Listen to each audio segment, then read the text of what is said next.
আল্লাহ পাক রব্বুল আলামিনের চেয়ে বেশি বুঝলে সমস্যা। যাই হোক, দল মত নির্বিশেষে ওই মহিলা বলল যে আল্লাহ পাক রব্বুল আলামিনের কোরআনের মধ্যে ভুল। নাউজুবিল্লাহ। বাংলাদেশ থেকে বোরকা পরে তারপরে বিতাড়িত হইতে হইছে। বাংলাদেশের তাওহীদি জনতা এই নাস্তিককে বাংলাদেশে জায়গা দেয় নাই, ঠিক কিনা?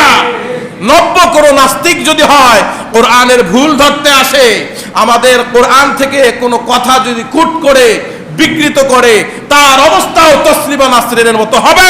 বাংলাদেশের তাওহীদি জনতা তাকে বাংলার জমিনে থাকতে দিবে না, ঠিক কিনা?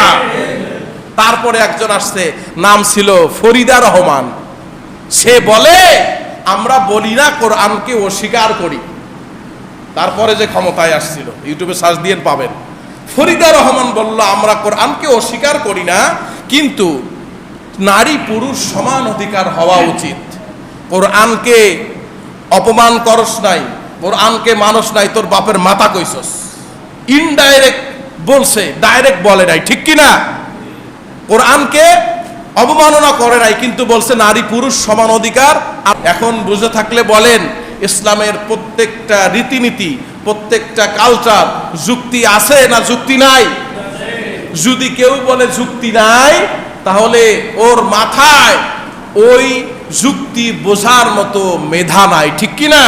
ইসলামের সব কিছুরই যুক্তি আছে। আচ্ছা বলেন তো, রবের সব কিছু যদি বান্দা বুঝতেই পারলো, তাহলে আর রব থাকে কি করে? বক্তার সবকিছু যদি আপনারা জানতেই পারলেন, তাহলে আমি বক্তা হইলাম কেন? পড়ালেখা করে আপনাদেরকে শিখাবো কি? ইলম যদি সবার মধ্যেই থাকে, তাহলে আমি আলেম হয়ে আপনাদের শিখাবো কি? কথা বলেন, ঠিক কিনা?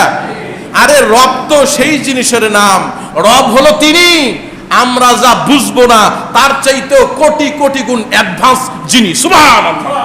আরে রবের সব জিনিস কি আমাদের মাথায় ঢুকবে?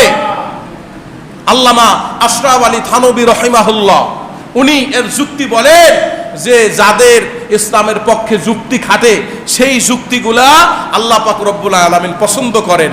আর কোরআন এবং হাদিসের সাথে সংঘর্ষ হবে, সেই যুক্তি ধরাও যাবে না, মানাও যাবে না।